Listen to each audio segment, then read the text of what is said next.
Assalamualaikum warahmatullahi wabarakatuh.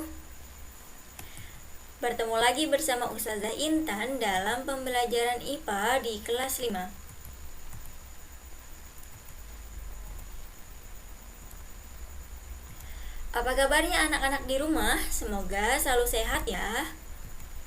Baik, sebelum memulai pembelajaran hari ini, alangkah lebih baiknya kita berdoa bersama-sama agar dimudahkan oleh Allah Subhanahu wa taala. Ustazah Intan izin untuk memimpin baca doanya ya. Sikap berdoa, tangannya diangkat, kepalanya ditundukkan. Doa sebelum belajar. Bismillahirrahmanirrahim. Rabbi zidni ilman warzuqni fahman.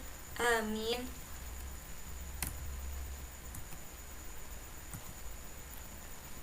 Tema kita masih berada di tema kedua, yaitu udara bersih bagi kesehatan. Subtemanya, memelihara kesehatan organ pernapasan manusia. Firman Allah Subhanahu wa taala yang artinya, barang siapa yang Allah menghendaki akan memberikan kepadanya petunjuk, niscaya dia melapangkan dadanya untuk memeluk agama Islam. Dan barang siapa yang dikehendaki Allah kesesatannya, niscaya Allah menjadikan dadanya sesak lagi sempit, seolah-olah ia sedang mendaki langit. Quran Surat Al-An'am ayat 125. Di sini Ustazah Intan menampilkan beberapa gambar tentang cara memelihara kesehatan organ pernapasan. Yang pertama yaitu kegiatan rutin berolahraga. Nah, Ananda di sini bisa melakukan kegiatan rutin berolahraga, misalnya lari atau berenang. Kemudian bisa juga dengan olah nafas. Nah, olah nafas di sini biasanya dilakukan oleh penyanyi atau tim paduan suara. Nah, bisa dilakukan dengan menarik nafas atau menghembuskan nafas. Lalu bisa juga dengan memperbanyak ventilasi udara di rumah, di gedung atau di sekolah. Nah, bisa juga dengan memperbanyak makan sayur dan buah. Ketika nutrisi kita tercukupi, kemudian kebutuhan kita juga tercukupi, maka insya Allah kita akan terhindar dari penyakit.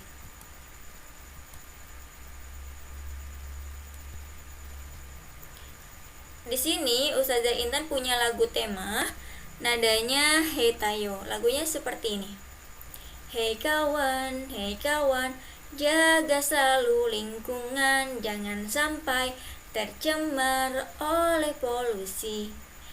Hey kawan, ayo jaga lingkungan, jangan sampai tercemar agar udara bersih. Menanam pohon, olahraga, makan makanan bergizi. Mari lakukan agar tubuh sehat. Bersama teman ciptakan udara bersih. Hei kawan, ayo jaga lingkungan, jangan sampai tercemar agar udara bersih. Itu tentang lagu tema kita pekan ini.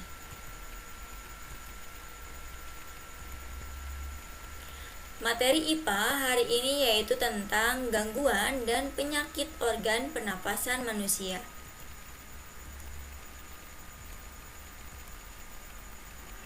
Gangguan pada pernapasan manusia.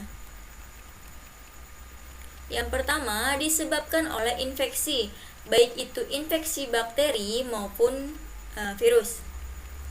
Lalu tidak disebabkan oleh infeksi. Yang pertama disebabkan oleh infeksi yaitu faringitis. Faringitis merupakan peradangan pada faring sehingga timbul rasa nyeri pada waktu menelan makanan ataupun tenggorokan terasa kering. Gangguan ini disebabkan oleh infeksi bakteri atau virus dan dapat juga disebabkan oleh orang yang banyak merokok.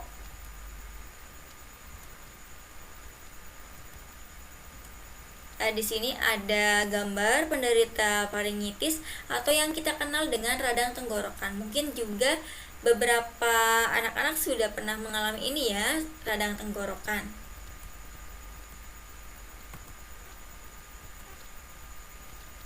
Yang kedua, difteri.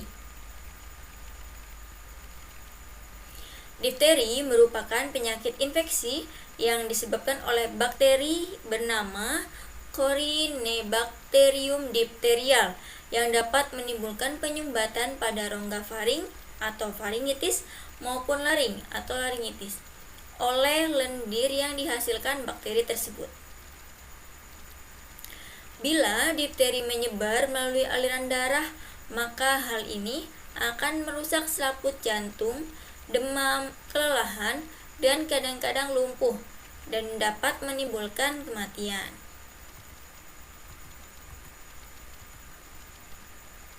Ini adalah gambar penderita difteri. Nah, ini bagian yang putihnya itu adalah bakteri yang menempel pada rongga ini ya, tenggorokan ini ya.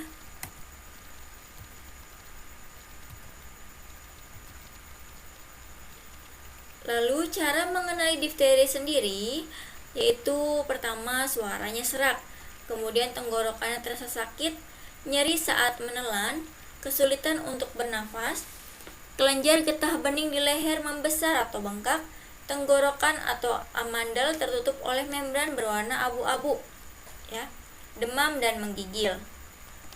Tonsilitis. Tonsilitis adalah radang yang disebabkan infeksi pada tonsil disebabkan oleh bakteri. Gejalanya adalah sakit tenggorokan, sulit menelan, temperatur badan naik, demam, dan otot-otot tubuh terasa sakit. Selanjutnya bronkitis adalah radang selaput lendir pada trakea dan saluran bronkial. Gejalanya yaitu batuk-batuk, demam, sakit, dan sesak di dada. Ini adalah tonsilitis atau yang sering disebut dengan radang amandel. Pada beberapa kasus yang parah, itu bisa diambil tindakan operasi pengangkatan amandelnya ya.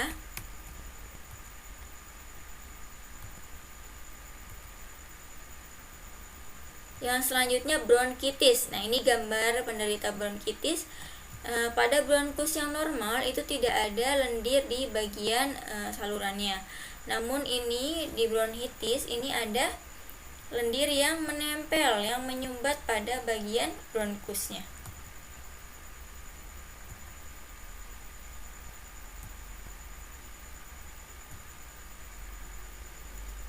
Yang kelima, influenza. Influenza dikenal sebagai flu, merupakan penyakit menular yang disebabkan oleh virus, yaitu virus influenza tipe A, B, dan C. Virus influenza tipe A termasuk flu yang paling mudah menular. Orang-orang yang terjangkit virus tipe ini dapat menularkannya ke orang lain dalam radius hingga 1,8 meter ketika batuk atau bersin. Influenza jenis A berpotensi menjadi wabah penyakit yang tersebar luas.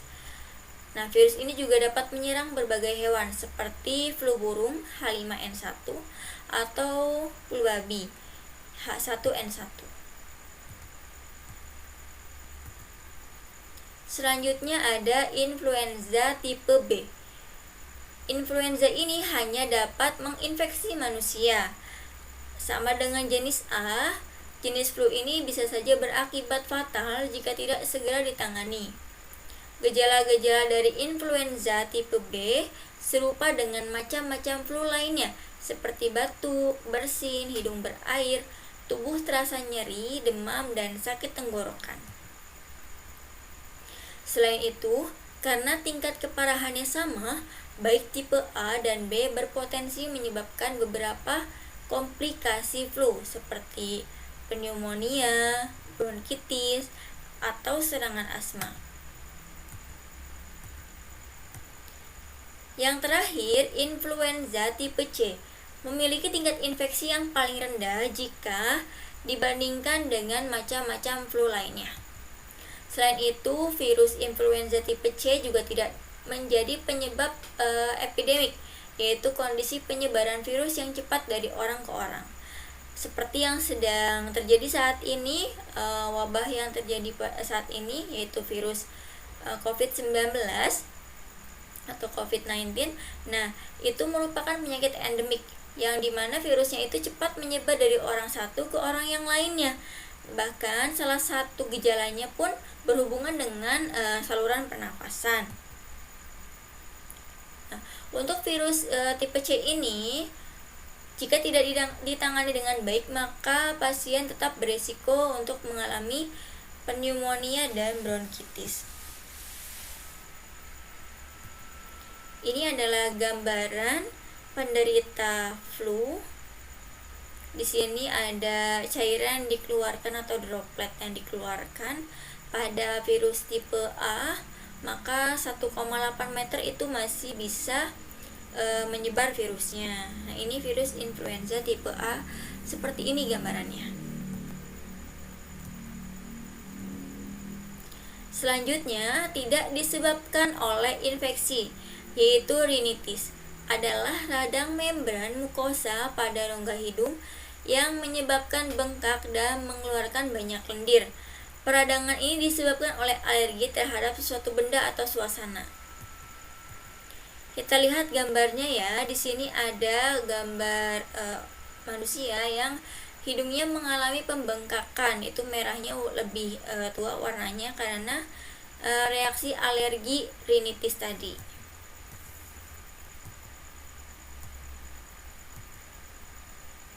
Selanjutnya adalah asma. Asma adalah gangguan pada sistem pernafasan dengan gejala sukar bernafas ditandai dengan kontraksi yang kaku dari bronkiolus menyebabkan kesukaran bernafas. Asma biasanya disebabkan oleh hipersensitivitas bronkiolus, disebut asma bronkiale, terhadap benda-benda asing di udara. Di sini ada gambar racun di udara, kemudian masuk ke paru-paru dan menghambat pernafasan penderitanya. Penderita asma biasanya menggunakan inhaler sebagai pereda rasa sakitnya. Nah, ini penderita asma sedang menggunakan inhaler. Tadi terkait gangguan pada sistem pernafasan bagian atas. Sekarang kita masuk ke gangguan pada alveolus. Ada yang disebabkan oleh infeksi, baik virus ataupun bakteri. Lalu ada juga yang tidak disebabkan oleh infeksi. Yang disebabkan oleh infeksi yaitu pneumonia. Pneumonia adalah peradangan paru-paru, yaitu bagian alveolus biasanya berisi cairan dan eritrosit atau sel darah merahnya berlebihan. Jenis pneumonia yang umum adalah pneumonia bakteri.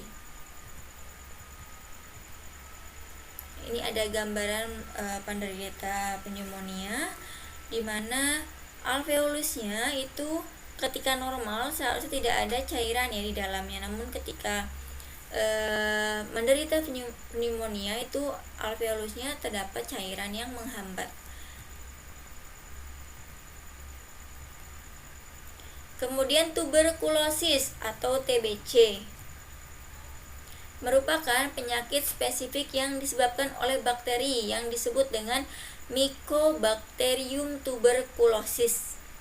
Bakteri ini dapat menyerang semua organ tubuh, tetapi yang paling sering adalah bagian paru-paru dan tulang. Nah, Mengenal fakta seputar TBC. Tuberkulosis atau TBC merupakan penyakit infeksi menular yang disebabkan oleh bakteri Mycobacterium tuberculosis yang dapat menyerang berbagai organ terutama paru-paru. Nah, ternyata TBC ini merupakan salah satu 10 penyebab kematian terbesar di dunia. Dan penderitanya harus diobati selama 6 bulan.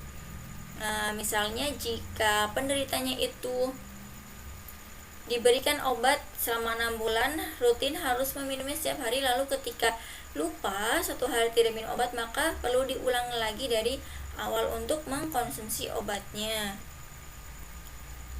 Tujuannya agar bakteri yang menyerang penderitanya itu cepat mati. Kemudian di Indonesia sendiri merupakan negara kedua penderita TBC terbanyak di dunia. Lalu kuman ini atau bakteri ini dapat bertahan di udara selama 1-2 jam. Nah, untuk menyerang dapat menyerang juga segala usia nih, 15-50 tahun. Nah, menular melalui udara saat penderita batuk, bersin atau berbicara.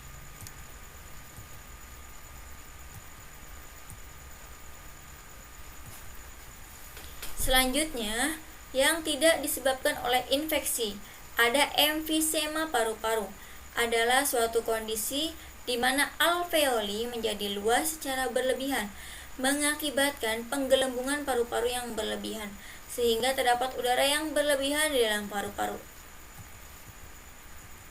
Ini kondisinya, alveolinya membesar daripada keadaan normal, jadi udaranya pun yang masuk seharusnya melebihi batas yang mampu ditampung oleh paru-paru.